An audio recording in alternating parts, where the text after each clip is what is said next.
Bonjour à tous. Il y a eu double passation de charges au ministère de la fonction publique. Le ministre de la fonction publique, le général Issa Coulibaly, et Roger Félix Adom, ex-ministre de la modernisation de l'administration, de l'innovation du service public, passent le témoin à Anne-Désirée Ouloto, désormais ministre de la fonction publique et de la modernisation de l'administration. La passation des charges s'est déroulée en présence de la représentante du secrétaire général du gouvernement. Le commandant supérieur de la gendarmerie nationale, le général de corps d'armée Alexandre Appalo-Touré, sensibilise les usagers sur les risques d'accidents de la route sur l'autoroute du Nord. Il est donc allé à la rencontre du groupement de sécurisation routière pour s'imprégner de leur manière de travailler et appeler les usagers à la prudence et au respect du code de la route. 26 enfants des rues sortis des rues et insérés dans le centre de service civique de Guédipo, dans la ville de Sassandra, viennent de recevoir le diplôme de fin de formation des mains de la directrice de coordination du programme de protection des enfants et adolescents vulnérables. Pendant 9 mois, ces jeunes ont été formés dans les domaines de la mécanique auto, l'agro-pastoral, la construction métallique et la maçonnerie. Les mois à venir, ils pourront fièrement intégrer le marché du travail. Sephora Zegui. Il y a 9 mois, ces adolescents sortis des rues étaient encore pensionnaires des centres socio-éducatifs d'Adjamé et d'Abobo grâce au programme de protection des enfants et adolescents vulnérables. Avec l'appui financier de l'État de Côte d'Ivoire et de l'UNICEF, 26 d'entre eux ont intégré le centre de service civique de Guédipo dans la ville de Sassandra. Ils ont eu 3 mois de formation civique et citoyenne. Après les 3 mois de formation civique et citoyenne, ils entament maintenant la formation professionnelle ou la formation qualifiante qui a duré 6 mois. Là-bas, nous avons 4 types de métiers. La maçonnerie, la construction métallique, la mécanique, électricité auto et l'agro-pastoral. Ismaël, major de la promotion, et ses amis se souviennent encore des moments difficiles passés dans les rues d'Abidjan.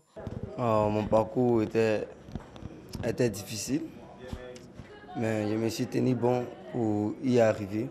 Moi, j'ai quitté la maison parce que ça parlait un peu trop sur moi par rapport à tous les trucs. Il y avait déjà mes petits frères à la maison.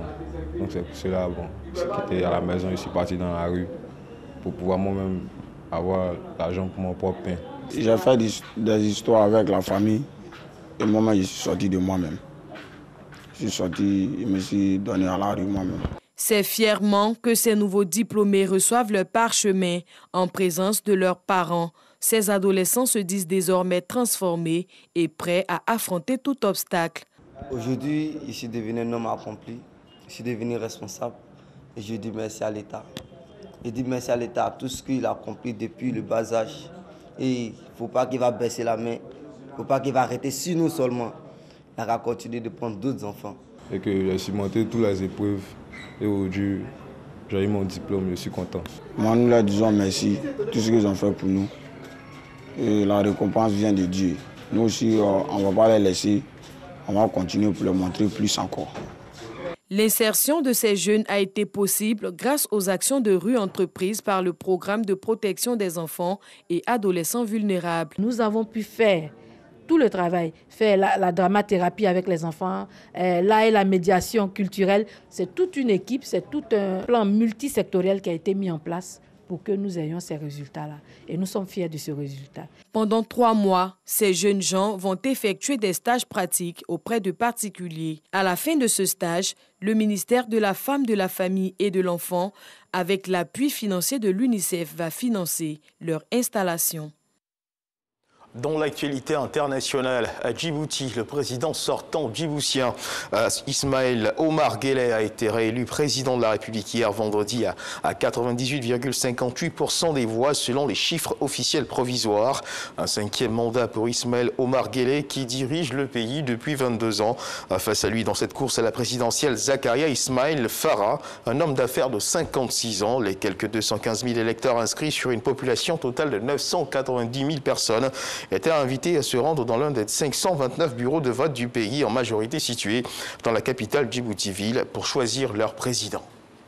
Lutte contre la Covid-19, le vaccin Johnson & Johnson n'est pas encore arrivé en Europe, qu'il fait déjà l'objet d'une surveillance renforcée. Un lien de causalité entre la formation de caillots sanguins et l'injection du vaccin contre la Covid-19 de Johnson & Johnson n'a pas été établi à ce stade. C'est ce qu'a déclaré hier vendredi l'Agence américaine des médicaments en disant enquêter sur des cas aux États-Unis. Pour le moment, nous n'avons pas trouvé de lien de causalité avec la vaccination et nous continuons notre enquête et évaluation de ces cas, a-t-elle ajouté. Le régulateur européen a approuvé le vaccin Johnson & Johnson et sa mise en œuvre dans les pays de l'Union européenne doit commencer en avril. Toujours dans l'actualité internationale, ce qu'il faut également savoir, c'est qu'en Chine, les autorités chinoises ont infligé au groupe de commerce en ligne Alibaba une amende géante de 1300 milliards de francs CFA pour abus de position dominante. C'est ce qu'ont rapporté les médias d'État en Chine. Cette amende fait suite à une enquête entamée contre Alibaba en décembre. Selon l'agence Chine Nouvelle, le groupe de commerce en ligne Alibaba accusé d'exiger l'exclusivité des commerçants sur sa plateforme. L'amende représente 4% de son chiffre d'affaires en 2019. C'est la fin de ce flash d'information. Merci de nous avoir suivis. Je vous retrouve à 13h pour le journal.